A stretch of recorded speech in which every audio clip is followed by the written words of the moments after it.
Hi all, this is Anjali and welcome to my channel. So भाई अब 10th class की बारी है. एग्जाम आपका आ गया है कंप्यूटर एप्लीकेशन का on 13th of March, right? So that is your last exam. I know आज मैथ्स का हो गया, बहुत ही ज्यादा एक्साइटमेंट है बच्चों में कि भाई मैथ्स का पेपर हो गया है ना. अब आखिरी एक तरह से आपको मेजर वाला जो आखिरी था वो यही लग रहा था, बट स्टिल हाथ ही निकल गया है, पूंछ अभी बाकी है. सो यस, एक सब्जेक्ट आपका अभी भी रहता है and that is computer application or IT. So whatever subject you have or AI, that's on 13th of March, right? So अब जो भी आपका पेपर है वो आप अच्छे से प्रिपेयर कर रहे होंगे. So this is the sample paper given by CBSE for 2023-24 for computer application. So हम यहाँ पर डिस्कस करेंगे कि किस तरह से आप इसको अटेम्प्ट करेंगे, कैसे आप इसके आंसर्स लिखेंगे. So we will be discussing the paper and the solutions for this. वैसे तो जब आप सीबीएसई की साइट से सैम्पल पेपर डाउनलोड करते हो को मार्किंग स्कीम साथ में दी जाती है. So marking scheme is already given. So ऐसा नहीं है कि मैं आपको यहाँ पर कुछ अलग आंसर्स बता रहे होंगे. सो आंसर्स हम वही है, आपके पास मार्किंग स्कीम में भी गिवन है. इनफैक्ट उससे आपको बहुत अच्छे से पता चल जाता है कि आपको कितना आंसर लिखने पे कितने मार्क्स मिलेंगे. So you get an idea how to write your answers. ठीक है. पेपर प्रेजेंटेशन बहुत इंपॉर्टेंट होती है. तो जैसे अब आप बाकी के एग्जाम अब तक करते आए हो, प्रॉपर मार्जिन देकर अच्छी हैंड राइटिंग में सिर्फ ब्लू पेन का इस्तेमाल करते हुए आपको अपना पेपर लिखना है. ये बेसिकली यहाँ पर जो मैं आपको एक्सप्लेन कर रही हूँ that is for writing the code. ठीक है. कि कोड आप जो है वो कैसे लिखोगे, और कोड सही तरीके से लिखना बहुत ही जरूरी है क्योंकि उसके अकॉर्डिंगली आपको मार्क्स दिए जाते हैं. ठीक है. So as you know 50 marks का आपका पेपर रहेगा, 2 आवर्स का आपको टाइम मिलेगा. 50 मार्क्स आपके इंटरनल है जो आपको इंटरनल प्रैक्टिकल्स के बेसिस पे दिए जाते हैं और असेसमेंट के बेसिस पे दिए जाते हैं. सो 50 मार्क्स में हमारे पास 5 सेक्शंस हैं. सेक्शन ए में आपको 12 क्वेश्चंस मिलेंगे, 1 मार्क ईच. सेक्शन बी में आपके पास 7 शॉर्ट आंसर क्वेश्चंस होंगे 2 मार्क्स के. Then you have 4 short answer questions of 3 marks. एक आपको 4 मार्क्स का क्वेश्चन दिया जाता है और 2 क्वेश्चन और होते हैं 4 मार्क्स के सेक्शन ई में जो केस स्टडी बेस्ड होते हैं.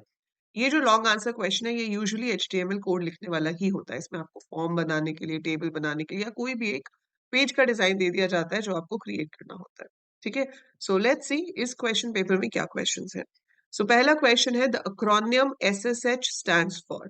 तो इससे आपको एक तो ये पता चलता है कि जितनी भी एब्रीविएशन है आपके फर्स्ट चैप्टर में, जो प्रोटोकॉल से रिलेटेड हो गई, नेटवर्क से रिलेटेड हो गई, तो सारी प्रोटोकॉल्स, सारी नेटवर्क रिलेटेड टर्म्स की फुल फॉर्म्स आपको याद रखनी है क्योंकि फुल फॉर्म्स आपसे पूछी जा सकती हैं. सो एसएसएच स्टैंड्स फॉर, इसका आंसर है secure shell. Option number C is the correct answer for this question. So secure shell है जो कि आपकी वेबसाइट्स को सेफ मार्क करती है कि ये वेबसाइट जो है वो देखने के लिए सेफ है, we can view the website, इसमें कोई हार्म नहीं है. Which of the following is an example of social networking website? So this is very simple. Social networking क्या होती है? जहाँ पे आप दूसरे लोगों से चैट कर सकते हो, इंटरेक्ट कर सकते हो. विकीपीडिया तो एक साइट है जहां पर हम सिर्फ डेटा देख सकते हैं. हमें जो भी टॉपिक पे डेटा चाहिए आप सर्च कर सकते हो, व्यू कर सकते हो. cbse.gov.in, अगेन सीबीएसई से रिलेटेड इंफॉर्मेशन हमें वहां पे मिल सकती है. एनसीईआरटी से आप एनसीईआरटी की बुक्स डाउनलोड कर सकते हो. पर दूसरे लोगों से हम कम्युनिकेट किस पे कर पाते हैं? फेसबुक पे. तो सोशल मीडिया या सोशल नेटवर्किंग की जो साइट है इसमें से वो है facebook.com. M in HTML stands for markup. So ये तो मतलब बहुत इजी क्वेश्चन पूछ लिया गया है. सो HTML की पूरी फुल फॉर्म होती है हाइपर टेक्स्ट मार्कअप लैंग्वेज. सो हाइपर टेक्स्ट मार्कअप लैंग्वेज, और इसमें से M जो है वो आपका मार्कअप है. अगर आपने HTML अभी पूरे अच्छे से नहीं पढ़ा है तो बेटा प्लेलिस्ट है चैनल के ऊपर. So this is the complete playlist. ठीक है. So CBSE class 10th computer application, इसका लिंक जो है मैं डिस्क्रिप्शन में दे दूंगी. तो अगर आपने HTML नहीं पढ़ा, आप अच्छे से रिवाइज करना चाहते हो, गो थ्रू करना चाहते हो, अपनी इंटरनेट से रिलेटेड टर्म्स पढ़ना चाहते हो, वो सब इन वीडियोस में है. So you can watch it in detail. ठीक है. So let's do the next question. Next question is a dash is an online journal or informational website run by an individual group or corporation what offers regularly updated content about a topic. So जब आप एक ही topic के बारे में information post करते हो, एक particular type of genre पे आप इंफॉर्मेशन पोस्ट करते हो, तो वो कहाँ पर हम करते हैं? ब्लॉग्स में. तो इसका सही आंसर है option number B, blog. Which of the following is not a valid value for target attribute of a tag? अब जो एंकर टैग है ए, जिसकी हेल्प से आप हाइपरलिंक बनाते हो. ठीक है. So you create hyperlinks with this. अब वो हाइपरलिंक जो होता है जब हम उस पर क्लिक करते हैं तो अगला पेज ओपन होता है, लेकिन वो अगला पेज सेम विंडो में ओपन होता है. पर आप बता सकते हो कि वो कौन सी विंडो में ओपन होना चाहिए। उसके लिए टारगेट एट्रीब्यूट यूज होता है। टारगेट अगर ब्लैंक हो मतलब एक न्यू ब्लैंक विंडो में ओपन होगा। सेल्फ का मतलब है इसी करंट विंडो में ओपन होगा। टॉप हमारे पास फ्रेम्स होते हैं, एक विंडो के डिफरेंट छोटे छोटे पार्ट्स हो सकते हैं, तो जो पेरेंट विंडो है उसमें ओपन होगा। बॉटम जैसा कुछ नहीं होता। सो इसका आंसर क्या है? बॉटम, क्योंकि वो पूछ रहा है नॉट अ वैलिड वैल्यू। तो underscore bottom is not a valid value. तो टारगेट में अंडरस्कोर बॉटम नहीं दिया जा सकता। देन सिक्स क्वेश्चन है, link, V link, A link are attributes of dash tag. So ये आपके बॉडी टैग के एट्रीब्यूट्स हैं। ठीक है, so these are the attributes of body tag. Body tag में आपको क्या होता है कि आप बता सकते हो कि लिंक्स के कलर क्या होंगे। ठीक है, सो लिंक का कलर बाय डिफॉल्ट ब्लू होता है, V link is purple and A link is red, but हम चेंज कर सकते हैं। And these attributes are given with the body tag. ठीक है, कभी कभी ऐसा हो जाता है कि जब आप मार्किंग स्कीम देख रहे होते हो, ठीक है, तो यहाँ पर आपको मार्क्स बताए होते हैं कि हाफ मिलेगा या वन मिलेगा। अब जैसे एमसीक्यूज है उसमें आपका पूरा सही होगा तभी आपको वन मिलेगा। अगर आपका गलत है तो गलत है। ठीक है, लेकिन जो ये 2 मार्क्स वाले क्वेश्चन है यहाँ पर मार्क्ड है, देखो बताया हुआ ना, 1 mark for this, 1 mark for this, इसका आधा नंबर मिलेगा या किसका। सो ये मार्किंग स्कीम आपको थोड़ा ध्यान से देखनी है, समझनी है, ताकि आप अपने आंसर्स अकॉर्डिंगली प्रिपेयर कर सको। और एमसीक्यूज में तो या तो आंसर सही होता है या आंसर आपका गलत होता है। यू हैव नो ऑप्शन कि आपको आधा नंबर मिल जाए या कुछ हो, तो इसलिए ध्यान से क्वेश्चन पढ़ के आंसर्स देख के फिर मार्क करना है। और ये मार्किंग स्कीम सब आपको सीबीएसई की साइड से मिल जाएंगे। तो जब आप किसी भी ईयर पे जाते हो, कोई यहाँ पेपर भी गिवन होता है, मार्किंग स्कीम भी गिवन होती है। अब तक आपको पता चल गया होगा, आप बहुत सारे पेपर दे चुके हो, अब तो लास्ट पेपर रह गया, so you would be knowing it. In case नहीं पता है तो आप यहाँ से डाउनलोड कर सकते हो। ठीक है, अच्छा चलिए अगले क्वेश्चन पे चलते हैं। Which of the following tag can be used to draw a horizontal line in a web page? इससे पहले 7th क्वेश्चन था। The dash attribute of IMG tag specifies an alternate text for an image if the image cannot be displayed. So ALT नाम का attribute होता है जिसमें हम कोई text दे देते हैं और वो text तब show होता है अगर browser image को दिखा नहीं पा रहा। So अगर browser image को नहीं दिखा पा रहा for any reason, then it will show the text जो मैंने वहां पे दिया होगा। Attribute का नाम है alt। Eighth question है, which of the following tag can be used to draw a horizontal line in a web page? So answer is HR. HR जो tag है आपका, that is used to draw a horizontal line.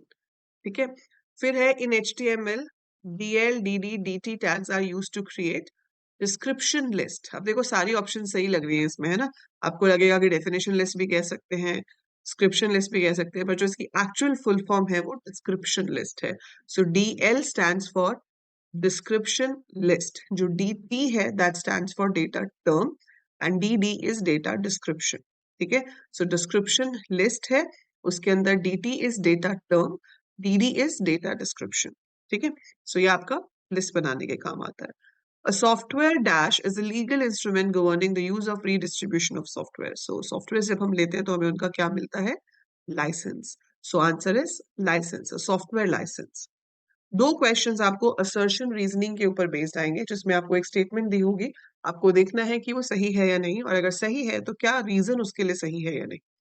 तो पहला question है, search engine is a hardware device that searches for any website on the world wide web. तो भाई hardware device तो बिल्कुल भी नहीं है, सर्च इंजन तो साइट होती है, software, it's not a hardware device. So search engine is not a hardware device. ठीक है, तो ये तो आपका स्टेटमेंट ही गलत है। पर सेकंड स्टेटमेंट पढ़ लेते हैं, क्या कह रहा है? Google search and Microsoft Bing are two popular search engines. ये तो सही कह रहा है। ठीक है, तो हमारा इसमें से आंसर क्या बनेगा कि assertion is false but the reason is true. तो रीजन वाली स्टेटमेंट ट्रू है, जस्टिफाई नहीं कर रही है बट ट्रू है, लेकिन असर्शन वाली स्टेटमेंट ही गलत है यहाँ पे हमारी। फिर आपके पास आता है CSS tags of the whole, layout of multiple web pages all at once। Yes, it's true। हम एक्सटर्नल स्टाइल शीट बना सकते हैं, उसको मल्टीपल पेजेस के साथ लिंक कर सकते हैं, सब पे सेम स्टाइल अप्लाई हो जाएगा। Now all the required style settings can be stored in an external. अब देखो पता चल गया, यही तो जस्टिफिकेशन है। तो ऊपर वाली लाइन को समझाने के लिए मैंने जो लाइन बोली वही उन्होंने रीजन में लिखी हुई है ना। सो वही चीज रीजन में लिखी हुई है, that means it is the correct justification और explanation of that। So इसका आंसर हो जाएगा both assertion and reason are true and R is the correct explanation of the assertion। So अगर ये दोनों चीजें आपस में related है तो आप ऑप्शन A चूज करेंगे कि it is the correct explanation, right? Section B में 2 मार्क के क्वेश्चन आपके पास आएंगे। पहला क्वेश्चन है right any 2 points of comparison between SMS and MMS. Full form: SMS is short message service, that is multimedia message service. SMS सिर्फ text होता है, multimedia में आपकी वीडियोस एंड पिक्चर्स हो सकती हैं। फिर आपके साइज का डिफरेंस आ जाएगा कि वो साइज छोटा होगा, उसका साइज मेमोरी वाइज बड़ा होगा। SMS is less expensive, MMS is more expensive. तो वो डिफरेंसेस आपको यहाँ पर लिखने हैं। Now, what does e-learning mention? Its two main advantages. E-learning is learning through internet. ठीक है, इलेक्ट्रॉनिक लर्निंग जिसे हम कहते हैं। So when we learn with the help of internet and a computer device और electronic device, it's called e learning. Advantages क्या है? You can learn on your pace. जैसे कि अभी आप ये वीडियो देख रहे हो, मैंने अपने अकॉर्डिंगली अपने टाइम पे रिकॉर्ड की, आप अपने अकॉर्डिंगली अपने टाइम पे देख रहे हो, जब आपको सही लगे, जब आपके पास टाइम हो। You watching at that particular time. आपको एक बार में सुन के समझ नहीं आया, आप उसको रिपीट देख सकते हो, 2 बार देख सकते हो, ठीक है। आप कभी भी उसको रेफर कर सकते हो। सो इसके एडवांटेजेस क्या हो गए? 1, student can learn at their own pace. Second, communication time, जो आपका कम्यूटिंग का टाइम है एक जगह से दूसरी जगह जाने का, वो नहीं है। You don't have to commute to any other place, ठीक है। तीसरा आपके पास क्या बेनिफिट हो गया? What is the third benefit? Less expensive, ठीक है। जो आपकी ऑफलाइन क्लासेस होती हैं वो जनरली ज्यादा एक्सपेंसिव होती हैं, और यूट्यूब पे तो आपको सारा कंटेंट फ्री ही मिलता है देखने के लिए। सो लेस एक्सपेंसिव क्या, it's almost free of cost, और डेटा भी आजकल बहुत चीप रेट्स पे मिल जाता है, तो ये ज्यादा एक्सपेंसिव नहीं होता, ठीक है। अब इसमें चॉइस है, आपको दोनों में से कोई एक क्वेश्चन करना है, कभी भी दोनों मत करके आना, ठीक है। So make sure you don't do both of them. अपना देख लो किसके बारे में आप ज्यादा लिख सकते हो, किसके बारे में आप ज्यादा अच्छे से लिख सकते हो। Attempt that question. So briefly discuss the role of e-governance in any country's growth and development. तो e-governance क्या होता है? Electronic governance. गवर्नेंस की जो गवर्नमेंट से रिलेटेड काम है वो आपके कंप्यूटराइज हो गए हैं, तो वो इंटरनेट पे आप कर सकते हो। जैसे कि अपने बिल्स पे करना, चाहे वो आपका गैस पाइपलाइन का बिल हो, चाहे MTNL का बिल हो, चाहे आप अपना रजिस्ट्रेशन कराना चाहते हो, आपको आधार कार्ड पे अपना फोन नंबर चेंज कराना है, या कोई भी ऐसा काम जो गवर्नमेंट से रिलेटेड है और वो साइट पे हो सकता है। So that is e governance. फायदा क्या होता है? Long queues outside the offices वो कम हो गई। जो करप्शन होती थी कि पैसे खिला के काम होता है, वो कम हो गया। डायरेक्ट पोर्टल पे पेमेंट होगी, अकॉर्डिंगली आपका काम हो जाएगा। सो वो सब हमारी जो है वो बेनिफिट्स हैं जो हमारी ग्रोथ को इंक्रीज करते हैं, ठीक है। तो इनमें दोनों में से कोई सा भी आप लिख सकते थे। Compare 3G and 4G mobile technologies. ये बेटा आप याद कर लो, आपकी बुक में दिया हुआ है। 3G 4G 5G के जो बेसिक कैरेक्टरिस्टिक्स है कि इनकी रेंज कहाँ से कहाँ तक होती है, स्पीड कितनी हो सकती है, ठीक है। ऑब्वियसली जितना हायर वर्जन होगा वो थोड़ा ज्यादा महंगा भी होगा, बेटर भी होगा। तो वो भी आपको याद करना है, क्योंकि ये अगर आपसे पूछ लिया जाता है इनमें डिफरेंस, सो इसमें आप अपनी मर्जी से कुछ नहीं लिख सकते हो। इसमें जो रेंजेस हैं आपको वही लिखनी पड़ेंगी, ठीक है, और वो ही रेंजेस आपको लर्न करनी पड़ेंगी। जैसे कि आप यहाँ पर देख पाओगे, यहाँ पर इन्होंने डिफरेंसेस बताए हुए हैं थर्ड जनरेशन और फोर्थ जनरेशन के, कि इसकी स्पीड जो है, डाउनलोड रेट, वो 5 MBPS तक होता है, इसका 500 MBPS तक होता है। फिर इसकी स्पीड जो है वो 21 MBPS है, ये 1 GBPS तक हो जाता है, ठीक है। देन यू हैव इसमें पैकेट स्विचिंग। अभी आपको ये पता ही नहीं है कि पैकेट स्विचिंग, मैसेज स्विचिंग क्या होता है, but yes, different switching techniques are used. Frequency क्या होती है, तो ये फिक्स्ड वैल्यूज है, ठीक है। जो फिक्स वैल्यूज है बुक में गिवन है, नहीं तो अपना एक चार्ट बनाओ और उसमें ये सारे डिफरेंसेस लिख लो, क्योंकि कोई पता नहीं है, आपको 2G में 3G में डिफरेंस पूछ ले, आपको 3G 4G में पूछ ले, 4G 5G में पूछ ले, तो you should be prepared about. Which software are termed as open source software? Name any two such softwares. तो हमारे पास सॉफ्टवेयर क्या होते हैं? 3 तरह के, एक ओपन सोर्स, एक प्रोप्राइटरी, एक फ्री सॉफ्टवेयर। एक और भी होता है शेयरवेयर कैटेगरी। तो देखो, प्रोप्राइटरी सॉफ्टवेयर तो वो होते हैं जो पेड होते हैं, आप लाइसेंस खरीदो यूज करो, उसके बिना आप यूज नहीं कर सकते। जैसे कि MS ऑफिस हो गया, ठीक है, जैसे कि विंडोज हो गया, फोटोशॉप हो गया, we have to buy and then we have to use. Then you have your free software. Software free में, ठीक है, आप सॉफ्टवेयर फ्री में डाउनलोड करो, यूज करो, कोई प्रॉब्लम नहीं है। जैसे कि गूगल क्रोम ब्राउजर है, फ्री है, आप डाउनलोड करो, यूज करो। ओपेरा फ्री है, डाउनलोड करो, यूज करो। लेकिन अगर वो सॉफ्टवेयर के साथ उसका कोड भी फ्री में मिल रहा है, मतलब सॉफ्टवेयर तो फ्री में मिल ही रहा है, लेकिन जिस कोडिंग के थ्रू वो सॉफ्टवेयर बना है, क्योंकि प्रोग्राम्स जो सॉफ्टवेयर होते हैं they are made with some coding.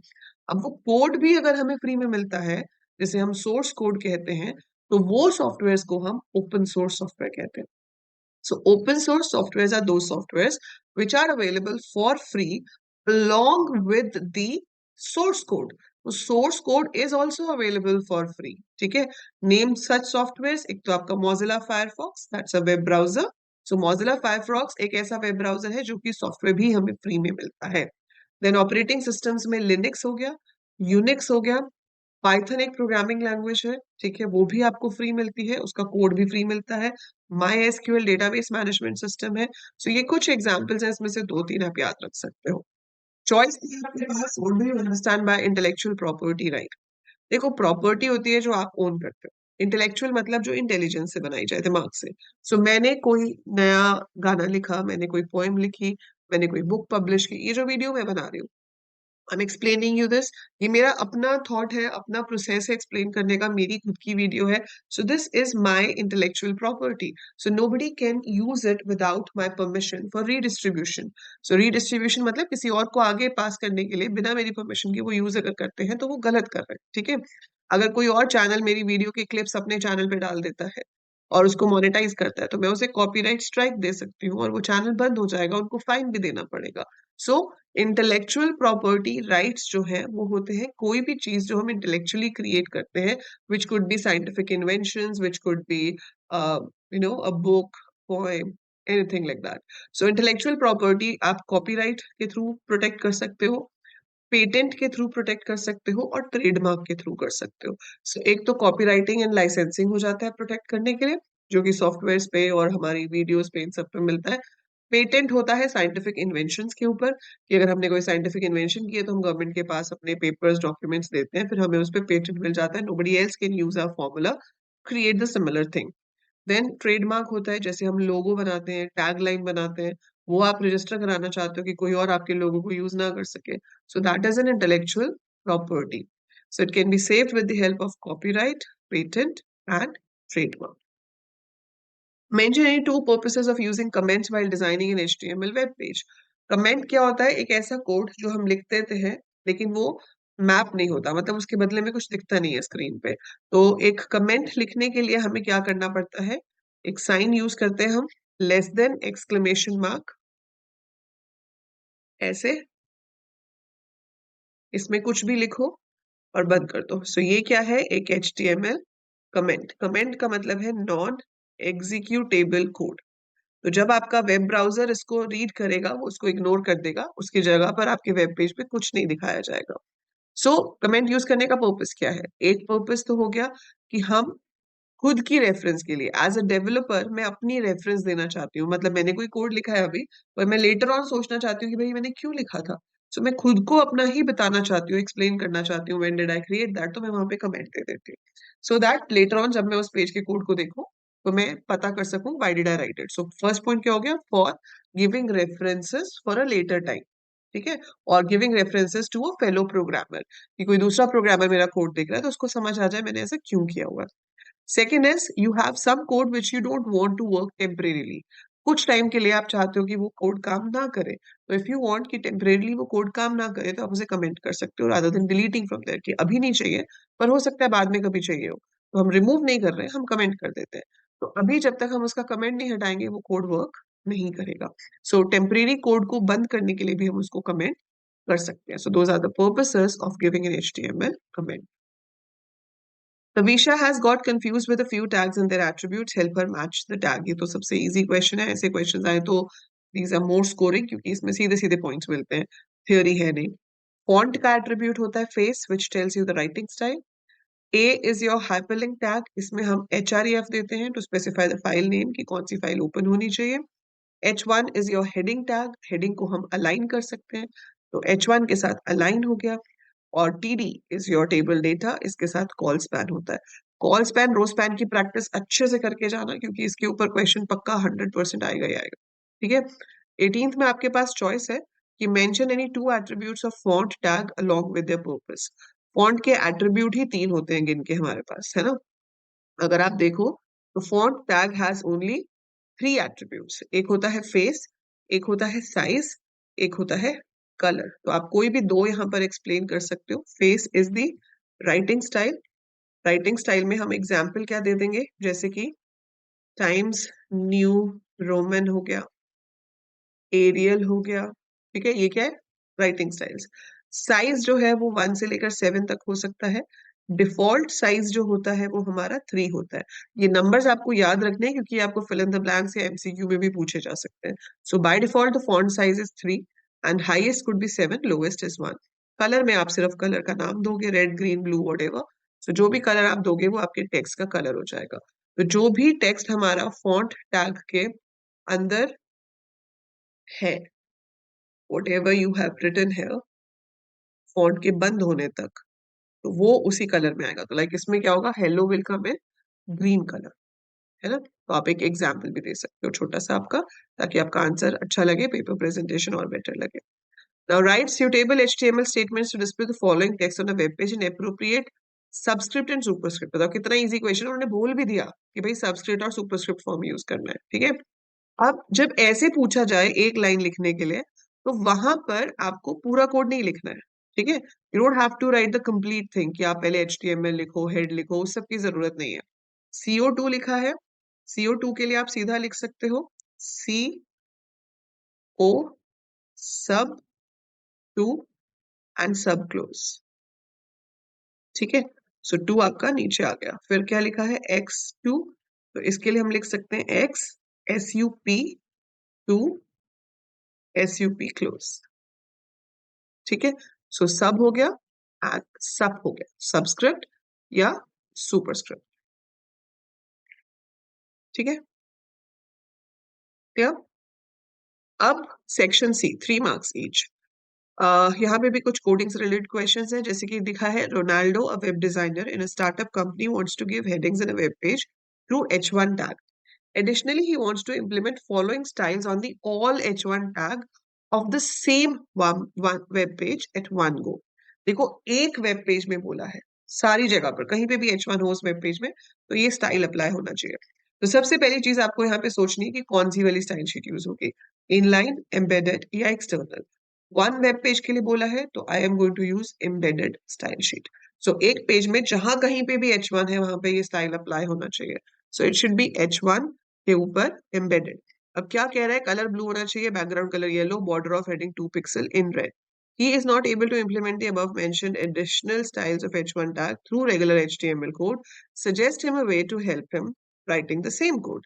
ठीक है, तो आप उसको क्या कहोगे, आप आंसर लिखोगे कि he can implement it with the help of an embedded style sheet। तो सबसे पहले आपके आंसर में क्या लिखना है, he can implement it with the help of embedded style sheet. फिर हम लिखेंगे कोड की हेड सेक्शन में जाना है, हेड सेक्शन में स्टाइल टैग देना है। टैग क्या है, H1, इसको क्या कहते हैं, सिलेक्टर। तो आपका सिलेक्टर क्या हो जाएगा, H1, और उसके बाद आपको अपनी स्टाइल बताना है। तो H1 is my selector, colour क्या चाहिए, blue. So I should write colour colon blue. फिर हम देते हैं सेमी कॉलन, सेमी कॉलन के बाद क्या है, बैकग्राउंड कलर येलो। तो आप सिर्फ बैकग्राउंड भी लिख सकते हो, आपको कलर साथ में लिखने की जरूरत नहीं है, या आप पूरा बैकग्राउंड कलर भी लिख सकते हो, otherwise only background will also work. So background yellow, colour मैंने दे दिया ब्लू, बैकग्राउंड दे दिया yellow, border of the heading should be 2 pixel and it should be red colour. So border hyphen colour, border hyphen colour is red, फिर से semicolon, border hyphen width is 2 dots, ऐसे देंगे। 2 के बाद आप px भी लिख सकते हो या सिर्फ 2 भी लिख सकते थे। px का मतलब है pixel, and then close the curly brackets, ठीक है। सो हमने यहाँ पे 2px लिखा, मतलब 2 pixels, and then we close the curly brackets. ये आपका आंसर हो गया, और फिर आपने यहाँ पर स्टाइल को बंद कर दिया। सो इसके 3 मार्क्स मिल रहे हैं आपको। आपको याद क्या रखना है कि एम्बेडेड स्टाइल शीट कहाँ दी जाती है, ठीक है। So embedded style sheet is always given in the head tag. So embedded style sheet जो है वो आपकी हेड टैग के अंदर हम देते हैं। स्टाइल के अंदर हम टैग का नाम लिखेंगे और कर्ली ब्रैकेट में वो सारे स्टाइल्स डिफाइन करेंगे जो उन्होंने वहां पर बोले हैं। सो यहाँ पर आ गया curly bracket, colour blue, background yellow, border colour red, border with 2 pixels. ठीक है। सो इसके आपको 3 मार्क्स मिल जाएंगे, बाकी का कोड आपको लिखने की जरूरत नहीं है, उन्होंने पूछा भी नहीं है। सो आपको सिर्फ रोनाल्डो को हेल्प करनी थी कि वो कहाँ पर उसको लिख सकता है। That is it. ठीक है। उसके बाद है आपके पास question number 21। Rajat, a web developer, wants to show a video named tiger.mp4 in dimensions of 300 pixels width and 200 pixels height on the web page. Help Rajat by writing its HTML code. तो इसमें भी आपको देखो, वैसे तो एक line भी चल जाएगा, पर हम वीडियो दिखा रहे हैं तो हम इसमें पूरा कोड लिख सकते हैं। सो आपको tiger.mp4 दिखानी है। तो सबसे पहले आप इसमें शुरू कर सकते हो अपना HTML से। फिर आप यहाँ पर हेड दिखा सकते हो। फिर आप टाइटल दे सकते हो। टाइटल में लिख दो कुछ भी, शोइंग वीडियो, टाइटल क्लोज। ठीक है। अगर सही से लिखना आता है तो ही लिखना, गलत लिखना है तो मत ही लिखना। ठीक है। So if you know properly कहाँ शुरू करना है कहाँ बंद करना है, देन ओनली राइट इट। अगर गलत लिखने वाले हो तो सिर्फ वही टैग लिख दो, वही बेटर है। ठीक है। सो इसमें आप बीजी कलर वगैरह दे सकते हो, पर जरूरत नहीं है। अब यहाँ पर बॉडी शुरू करने के बाद हम अपना वीडियो का टैग लिख देंगे। सो आप यहाँ पर शुरू करोगे वीडियो। वीडियो आपके टैग का नाम है। यहीं पर आप बता सकते हो कि आपको विड्थ और हाइट कितनी चाहिए। सो हम यहाँ पर देख लेते हैं कि हमें विड्थ और हाइट कितनी चाहिए। सो आपको विड्थ चाहिए 300 पिक्सल्स, हाइट चाहिए 200 पिक्सल्स। सो आप यहाँ पर अपनी विड्थ और हाइट मेंशन कर दोगे। सो 300 px पिक्सल्स के लिए, हाइट कितनी चाहिए 200 px 200 पिक्सल्स के लिए। इसके आगे जो कंट्रोल्स वर्ड है वो लिखना ऑप्शनल होता है। अगर हम कंट्रोल्स लिखते हैं स्पेस देके तो आपकी स्क्रीन पे वो प्ले पॉज वाले कंट्रोल्स आते हैं, और अगर हम नहीं लिखते तो प्ले पॉज वाले कंट्रोल्स नहीं आते हैं। अब इसके अंदर इंपॉर्टेंट हो जाता है आपका source tag. Source empty tag है, आपको सोर्स लिखना है। फिर आपको लिखना है एसआरसी। एसआरसी में आपको अपनी फाइल का नाम देना है। So it is tiger.mp4। ठीक है। आप टाइप में यहाँ पर लिख सकते हो वीडियो। नहीं भी लिखोगे टाइप तो भी कोई प्रॉब्लम नहीं है, उसके मार्क्स डिडक्ट नहीं होंगे। एंड देन आप यहाँ पर वीडियो टैग को क्लोज कर दोगे, and then close the body tag and close the HTML tag. पर यहाँ पर बिल्कुल भी जरूरी नहीं है कि आप ये HTML बॉडी सब कुछ दो, ये पार्ट आपका सही होना चाहिए बस।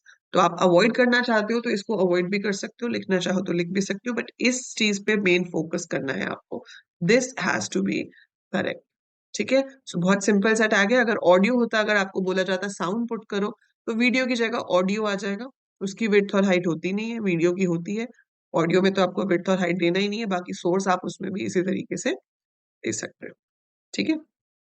कोई ऐसे इमेज आ सकता है कि भाई एक इमेज है उसको हाइपरलिंक बनाकर दिखाओ। तो अगर आपको आता कि एक इमेज है उसको hyperlink, I think that's the next question. So Abhilasha has just designed a web page. At the end of the web page, she wants to insert an image next.jpg. She needs to link another web page with the image where anyone click on the image. Another web page named school.html should open. Help her in writing the code. Assume that the image are in the same folder. Same folder से ये होता है कि हमें path नहीं लिखना। ठीक है। तो अब इसमें हम पूरा कोड नहीं लिख रहे हैं, हमारे पास नेक्स्ट डॉट जेपीजी है एंड सेकेंड डॉट HTML है। तो देखो, आप सबसे पहले तो इमेज कैसे पुट करोगे, आप लिखोगे img tag source is equal to next dot jpg. So this is the image I have to put. Then I have to give the width. आपको क्वेश्चन में मेंशन नहीं है कि width और हाइट कितनी होनी चाहिए, तो मैंने खुद से कुछ भी ले ली, whatever I want. So given like this. तो ये मेरे पास इमेज है। कहा गया है कि this image tag has to be used as a hyperlink.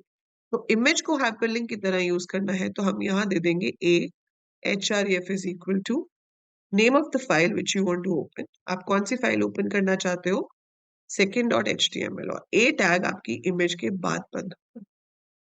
ठीक है। सो a href is equal to second dot html. So href की फुल फॉर्म क्या होती है, हाइपरटेक्स्ट रेफरेंस। सो हाइपरटेक्स्ट रेफरेंस क्या है, second dot html, मतलब ये पेज खुलना चाहिए जब इस इमेज पे क्लिक हो। src is for source. img आपका एम्प्टी टैग है, इसको हम क्लोज नहीं करते, तो स्लैश img नहीं आएगा। a आपका कंटेनर टैग है तो वो आपको बंद करना पड़ेगा। सो दैट मीन्स ओपनिंग ए और क्लोजिंग ए के बीच में जो है वो चीज लिंक की तरह काम करेगी, और वो चीज अब टेक्स्ट नहीं है, वो एक इमेज है। तो आपने यहाँ पर इमेज पुट कर दी। अगर मेरे को एक हाइपरलिंक बनाना होता जिसमें टेक्स्ट होता नेक्स्ट, और उस पर क्लिक करने से आपको सेकेंड डॉट HTML खोलनी होती, तो आप ऐसे लिखते हैं, है ना? तो वो इस तरह से बनता। लेकिन इमेज चाहिए तो हमने इस टेक्स्ट की जगह पर इमेज वाला टैग डाल दिया। तो ये आपका सही आंसर होगा और आपको 3 मार्क्स मिलेंगे। तो आप देख रहे हो 3 मार्क्स में सारे क्वेश्चंस कोडिंग वाले आए हैं, है ना? आपका 20th भी कोडिंग वाला था, दिस वन 21 भी कोडिंग वाला है, 22 भी कोडिंग वाला है। पूरे पूरे चांसेस हैं कि जो ज्यादा मार्क्स वाले क्वेश्चन है वो सारे आपके कोडिंग वाले आए। इसमें आपको चॉइस है, आप अगर ये लिंक वाला नहीं करते हो तो आप ये पार्ट क्रिएट कर सकते हो। तो design the content of the web page in the form of list as shown below. So ये आपको क्रिएट करना है। इसमें पूरा डिजाइन द कंटेंट बोला है तो इसमें HTML हेड टैग वगैरह सब देंगे हम। सो इसमें सबसे पहले हेडिंग आ रही है स्ट्रीम वाइज करियर ऑप्शंस। उसके अंदर एक बुलेटेड लिस्ट है जिसमें है साइंस, कॉमर्स एंड ह्यूमैनिटीज। फिर साइंस के अंदर एक ऑर्डर्ड लिस्ट है ABC वाली, जिसमें इंजीनियरिंग, मेडिकल और रिसर्च आ रहा है। और जो बुलेटेड लिस्ट है उसका जो बुलेट है वो स्क्वायर है, अगर आप देखो ध्यान से तो, ठीक है? बाय डिफॉल्ट बुलेटेड लिस्ट हमेशा डिस्क दिखाती है, स्क्वायर नहीं दिखाती। तो अगर आपको स्क्वायर चाहिए तो आपको उसके लिए एक्स्ट्रा लिखना पड़ेगा। पहला वाला क्वेश्चन बहुत इजी था, मतलब अगर आपको हाइपरलिंक और इमेज आता है तो वो तो 4 लाइन का कोड था, खत्म हो गया। 4 भी नहीं, 3 लाइन का कोड। ये आपका कोड लंबा हो जाएगा। इसमें आपको टैग्स भी बहुत सारे यूज करने पड़ेंगे, वो हेडिंग टैग एंड ऑल सब लगाना पड़ेगा। तो मैं आपको सीधा बॉडी से शुरू करके दिखा रही हूँ। उसके ऊपर वाला हमने पहले लिखा था, बिल्कुल वैसे ही लिखा जाएगा। अब आप इसमें हेडिंग यूज कर सकते हो H1। क्या है? Stream wise career options. तो आपने यहाँ पर लिख दिया स्ट्रीम वाइज करियर ऑप्शंस, ठीक है? हेडिंग आपकी यहाँ पर बंद हो गई। अब वो शुरू कर रहा है अनऑर्डर्ड लिस्ट। अनऑर्डर्ड लिस्ट में जो बुलेट है वो डिस्क नहीं है, वो स्क्वायर है। तो आपको लिखना पड़ेगा type is equal to square. तो मैं ये टैग को स्मॉल में लिखूं, कैपिटल में लिखूं, कोई फर्क नहीं पड़ता, क्योंकि HTML केस इनसेंसिटिव है। तो ऐसा बिल्कुल नहीं है कि आपने कैपिटल में लिखा है तो ही मार्क्स मिलेंगे, स्मॉल में नहीं मिलेंगे। आप जैसे मर्जी लिखो, मार्क्स मिलेंगे, क्योंकि HTML केस इनसेंसिटिव होती है। So UL type is equal to square. इसके अंदर LI टैग यूज होगा, जैसे हम कहते हैं लिस्ट आइटम। सो पहला जो है आपका वो क्या है? साइंस, ठीक है? अब ये जो साइंस है इसके अंदर मुझे फिर से एक लिस्ट चाहिए, और वो लिस्ट है OL। तो पेपर में भी आप ऐसे थोड़ा आगे को करके लिख सकते हो, बट नोटपैड में कोई फर्क नहीं पड़ता, मैं सब एक के बाद एक लिखते जा सकती हूँ। अब ये OL के अंदर भी एक कहानी है कि उसमें जो है वो अल्फाबेट्स है। बाय डिफॉल्ट तो आपके पास क्या आता है? 1 2 3 आता है। तो आपको अल्फाबेट्स चाहिए तो आप यहाँ पे लिखोगे OL type is equal to A। फिर LI में आपके पास आ जाएगा इंजीनियरिंग, मेडिकल, रिसर्च। तो पहला आ जाएगा ऑप्शन इंजीनियरिंग। LI हम क्लोज करेंगे, ये A के लिए आ गया। फिर B के लिए आ गया मेडिकल। फिर LI क्लोज हो गया। फिर LI, ये अपने हाथ से जरूर लिख के देखना आप जब प्रैक्टिस करोगे। So when you are watching the video, make sure you write it with your hand, नहीं तो आपको नहीं समझ में आएगा और याद भी नहीं रहेगा। सो ये अंदर वाली लिस्ट हो गई, ये हम बंद कर देंगे। OL खत्म हो गई। अब ये जो LI आएगा ये पिछले वाले UL के साथ कंटिन्यू करेगा। तो इसमें हमारे पास पॉइंट्स आ जाएंगे लाइक कॉमर्स एंड ह्यूमैनिटीज, ठीक है? So we have it like this. और फाइनली आपका UL क्लोज हो जाएगा। So we have it this way, ठीक है? सो ये हमारा क्या बन गया? अनऑर्डर्ड लिस्ट, और उसके अंदर नेस्टेड ऑर्डर लिस्ट। फिर आप बॉडी टैग बंद कर दोगे। सो this is your code. 3 marks आपको मिलेंगे अगर आपने सही से ऑर्डर्ड और अनऑर्डर्ड लिस्ट का इस्तेमाल किया है। सो आप चॉइस में हमेशा देखो जो स्ट्रेट फॉरवर्ड आपको लग रहा हो उसको आप चूज करो, जिसमें गलती के चांसेस कम। Then है what do you understand by the term digital divide? Mention any two measures to overcome it. So digital divide क्या होता है कि कुछ लोगों के पास बहुत हाई टेक डिवाइसेस हैं, कुछ के पास नहीं है। कुछ लोग पढ़े लिखे हैं, कुछ नहीं है। मोस्टली जो आपके सॉफ्टवेयर हैं, एप्स हैं, अब तो हिंदी में भी आ गई हैं, बट काफी चीजें हैं जो अभी भी इंग्लिश में होती है। And there are people who can not read English even, तो वो कैसे उन एप्स को यूज करेंगे, कैसे उन फॉर्म्स को फिल करेंगे? जैसे ये बहुत सारी ऑप्शंस हैं ऐसी। तो ये सारा आपको डिजिटल डिवाइड पहले एक्सप्लेन करना है कि क्या होता है। So mention any two measures to overcome it.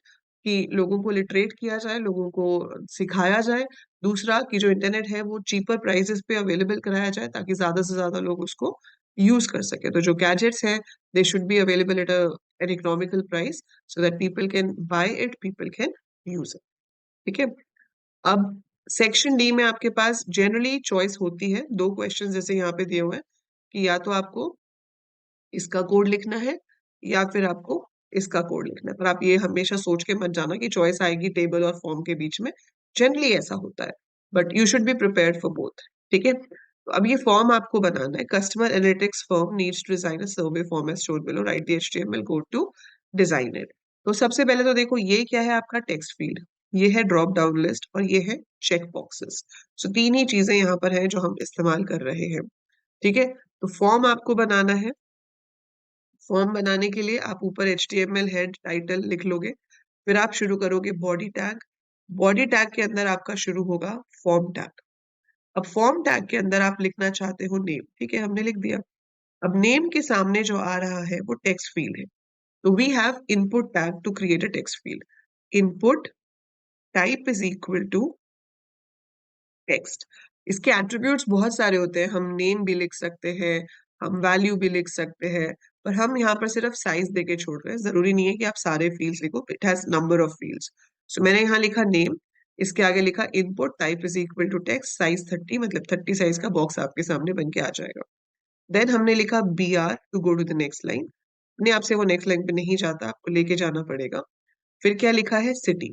ठीक है, नेम के आगे 2 डॉट्स भी थी तो मैं वो भी दे देती हूँ। फिर मैंने सिटी और 2 डॉट्स दे दिए। फिर आप देखो जो ड्रॉप डाउन लिस्ट है वो अगली लाइन पे आ रही है, सेम लाइन पे नहीं है। ठीक है। तो हमने फिर से क्या दिया, BR। अब ड्रॉप डाउन लिस्ट बनाने के लिए we have a tag called select. Select आपके टैग का नाम है। सिलेक्ट के अंदर जो ऑप्शंस आ रही होती हैं उसके लिए ऑप्शन टैग यूज होता है। सो न्यू दिल्ली, चेन्नई, हैदराबाद। सो आपने यहाँ पर क्या किया, न्यू दिल्ली दिया, ऑप्शन टैग बंद कर दिया, फिर से ऑप्शन टैग शुरू किया, चेन्नई दिया, ऑप्शन टैग बंद कर दिया, फिर से ऑप्शन टैग लिखा, हैदराबाद दिया, ऑप्शन टैग बंद कर दिया और फाइनली सिलेक्ट टैग बंद कर दिया। ठीक है। फिर हमने BR दिया। अब क्या था, हॉबीज, राइट, मतलब हॉबी था तो आप हॉबी लिख देना। अब रीडिंग राइटिंग एक लाइन पे है, सिंगिंग डांसिंग अगली लाइन पे है, तो यहाँ हॉबी लिख के छोड़ देंगे। सो पहला है रीडिंग राइटिंग और चेकबॉक्स कहाँ आ रहा है, पीछे। सो पहले हमने लिखा रीडिंग। चेकबॉक्स बनाने के लिए फिर से इनपुट टैग यूज होगा। Input type is equal to checkbox without any space. ठीक है। आप इसका नाम देना चाहो तो दे सकते हो, वैल्यू देना चाहो तो दे सकते हो, पर जरूरी नहीं होती, उसके बिना भी चेकबॉक्स बच जाता है। So reading writing same line पे ही आएंगे ये, क्योंकि मैंने BR नहीं दिया है। So input type is equal to checkbox. अगर रेडियो बटन्स होते ना गोल वाले तो आपको नाम देना जरूरी होता है, और वो नाम होना भी सेम चाहिए। अगर सेम नहीं होगा तो वो आपका मल्टीपल ऑप्शंस उसमें से सिलेक्ट नहीं कर पाएगा। ठीक है। So this is how we can give singing and dancing. तो ऐसे ही अगली लाइन पे हम सिंगिंग डांसिंग दे देंगे और उसके बाद आपका जो कोड है वो खत्म हो जाएगा। सो यहाँ पर हमने दे दिया singing, input type is equal to checkbox. Similar way you write dancing, और dancing के बाद भी आप दे दोगे input type is equal to checkbox. That's it. Close the form, close the body tag और 4 नंबर के। ठीक है। सो ये 4 मार्क्स। आपको सिर्फ फॉर्म वाला सब कुछ पता होना चाहिए कि कौन सा कंट्रोल किस टैग से बनता है।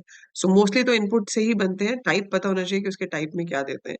बस आपका टेक्स्ट एरिया है जो बड़ा वाला टेक्स्ट बॉक्स होता है, और ये सिलेक्ट है जिसके लिए अलग टैग यूज होगा, अदरवाइज तो सेम टैग से बन जाता है। ठीक है। अब इसके बाद है हमारे पास टेबल। अब देखो ये टेबल है, टेबल टैग से बनता है टेबल। सो टेबल टैग देंगे। टेबल टैग के अंदर आप देख रहे हो टोटल 3 कॉलम्स है हमारे पास, लेकिन ये जो पहला कॉलम है ये तीनों कॉलम्स की जगह ले रहा है।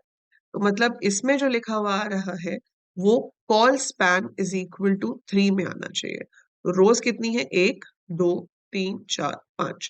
5 रोज है मतलब 5 बार टीआर आएगा। ठीक है, लेकिन जो पहले टीआर में एक ही टीडी आएगा। सो फर्स्ट टीआर में सिर्फ एक ही, और टीडी भी नहीं होगा, टीएच होगा। क्यों टीएच होगा? क्योंकि आप देख रहे हो ये बोल्ड है और सेंटर में है, ये भी आपके टीएच है। ठीक है, सो अगर हम यहाँ पर देखते हैं कोड, तो आपको सीधा HTML वगैरह से आप शुरू करोगे, और उसके बाद आप क्या कर सकते हो, अपना टेबल टैग स्टार्ट करो। टेबल टैग स्टार्ट करने के बाद क्या करेंगे हम? पहली रो लेंगे, दैट इज टीआर। टीआर के अंदर आपके पास पहला जो टीएच होगा उसमें colspan is equal to 3 देना है, और फिर टेक्स्ट दे देना है। फर्स्ट टीआर क्लोज हो जाएगी। फिर आप सेकंड टीआर लिखोगे, उसके अंदर 3 बार टीएच आएगा। तीनों टीएच में आपकी तीनों हेडिंग्स आ जाएंगी।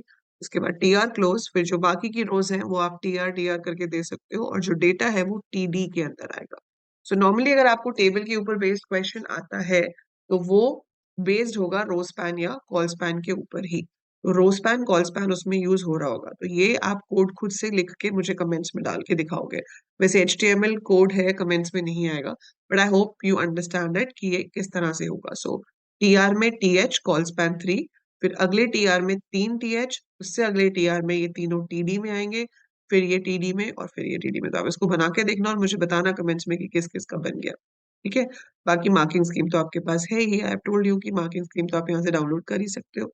सो यहाँ पर आपको आंसर्स ऑलरेडी दिए हुए हैं, तो आप अपने आंसर्स इसके साथ मैच कर सकते हो।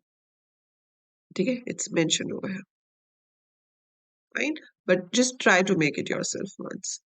फिर आपके पास ये बहुत ही इजी क्वेश्चंस होते हैं, लास्ट के दो 4-4 नंबर के केस स्टडी बेस्ड क्वेश्चंस। जैसे यहाँ पे कहा है कि Sanjay has recently joined the global network company as a network trainee.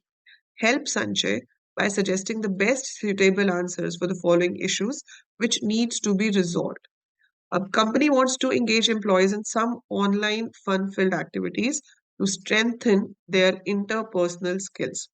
Suggest any two popular video conferencing software to be used for the same. तो अब उनको क्या करना है? ऑनलाइन फन फील्ड एक्टिविटीज करनी है इंटरपर्सनल स्किल्स को इंक्रीज करने के लिए। So two popular video conferencing software आपको बताने हैं। कैसे कर सकते हैं? Google Teams, sorry Microsoft Teams होता है, गूगल मीट होता है, जूम होता है, तो हम इसमें से कोई सा भी यूज कर सकते हैं, या तो आजकल व्हाट्सएप वीडियो कॉल भी यूज हो सकती है। So any of the two softwares that could be Google Meet and Zoom. ठीक है, second है company wants employees to upgrade themselves by exploring internet about latest happenings in the networking field. Suggest any two suitable web browser for the same. So आपका Microsoft Edge हो गया, then Opera हो गया, Microsoft sorry Edge तो हो गया, then Firefox हो गया, Google Chrome हो गया। So ये सारे आपके web browsers हैं। Sometimes few of the employees needs to remotely log into their office PC from their home. Suggest any one popular software and protocol used for this. So आप team viewer use कर सकते हो, आप any desk use कर सकते हो, और अब ये काम जूम में भी हो सकता है। अब ये क्या है? रिमोट लॉगिन का मतलब क्या है कि मैं यहाँ बैठी हूँ और आपकी परमिशन से आपका कंप्यूटर जो कि आपके घर पे है, मैं लॉग इन कर सकती हूँ, and I can actually operate on your computer as if I am sitting there, कि मैं वहीं पे बैठ के काम कर रही हूँ।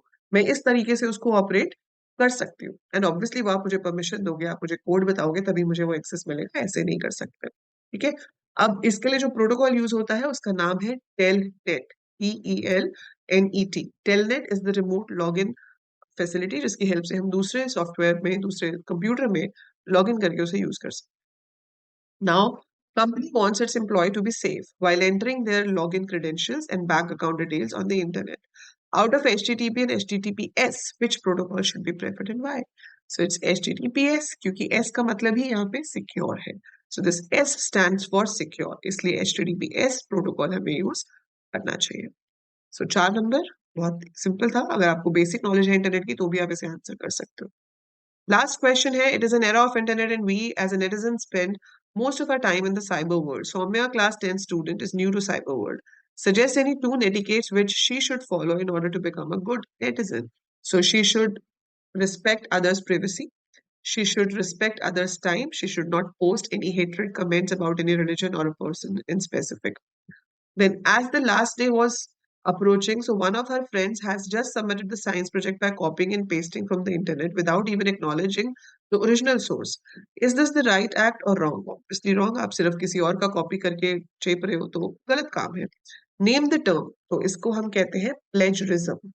So this is called plagiarism, जो हमें नहीं करना चाहिए कि किसी का कंटेंट आपने बिना उसको एक्नॉलेज किए, बिना क्रेडिट दिए सीधा कॉपी करके अपने में पेस्ट कर दिया और बोल दिया मैंने बनाया है. This is wrong. So this is plagiarism. E-commerce is growing exponentially and so is the risk involved in it. Mention any two common e-commerce frauds in order to make Soumya aware about it.